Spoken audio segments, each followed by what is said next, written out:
ایک بات ایک دوست نے ایک دفعہ مجھے بھیجی، مجھے بڑی وہ حسین لگی۔ اس نے کہا کہ ایک شخص کا انتقال ہو گیا، وہ جب اس کو دفن کرنے لگے جنازہ پڑھ کے تو ایک آدمی نے اس کی چارپائی پکڑ لی۔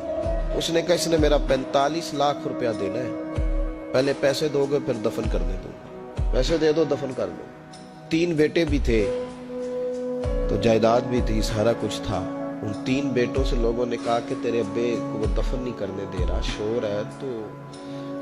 اور وہ بندہ بھی وہ تھا جو بڑا قریبی تھا اس کا، اس کے والد کا پارٹنر تھا، تعلقات تھے، تو اس نے کہا کہ پہلے پیسے دو پھر دفن کرنے دو۔ اب وہ 3 بیٹے کہنے لگے کدھر سے پیسے دیں، 45 لاکھ ہی کہہ دیا ہے، ہمیں تو ابا نے کوئی نہیں بتایا، حالانکہ جائیدادیں ہیں، مکان ہے، سارا کچھ ہے، تو بھائی ہم کدھر سے دیں؟ چلو 2-4 لاکھ کی ٹھیک ہے، وہ تھوڑا سا کرے نرم رویے کو تو ہم کرتے ہیں، شور تو ہے، لیکن کدھر سے دیں 45 لاکھ؟ جب بات بہت تیز ہو گئی، شور ہو گیا، وہ انسان مجنون بن کے اس نے چارپائی تھامی ہوئی ہے، کہتا نہیں پہلے پیسے دو گے پھر دفن کرنے دوں گا۔ 3 بیٹے تھے تو ایک بیٹی بھی تھی، بیٹی کو گھر میں پیغام گیا کہ تیرے ابا کو دفن نہیں ہونے دیتے۔ اس نے سارا زیور اتار کے بھیج دیا۔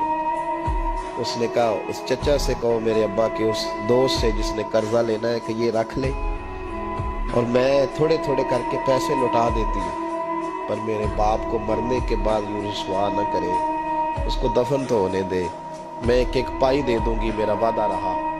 جب وہ بیٹی نے 8-10 لاکھ کا زیور بھیج دیا تو وہ قرضہ لینے والا شور کرنے لگا۔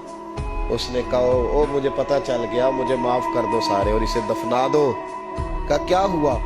تو وہ کہنے لگا میں نے اس سے 45 لاکھ لینا نہیں تھا، میں نے دینا تھا، تو میں غور کر رہا تھا کہ اگر تو میں نے اعلان کر دیا نا کہ 45 لاکھ میں نے دینا ہے تو 110 نکل آئیں گے وارث کہ مجھے بھی دو مجھے بھی دو، تو میں نے یہ رویہ اس لیے اختیار کیا ہے کہ میں دیکھوں اس کا اصل وارث ہے کون۔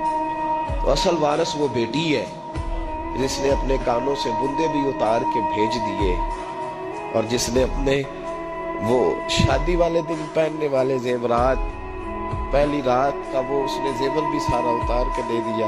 اس نے کہا کہ باپ کا کفن نہ میلا ہو جائے، تو اصل وارث وہ بچی ہے۔ اس نے کہا اس نے مجھے وصیت کی تھی ہر ایک کو نہ دے دینا، میرے اصل وارث کو دینا، تو مجھے اصل وارث مل گیا ہے، اب میں کسی اور کو نہیں دوں گا، اس بیٹی کو دوں گا جس نے باپ کے لیے قربانی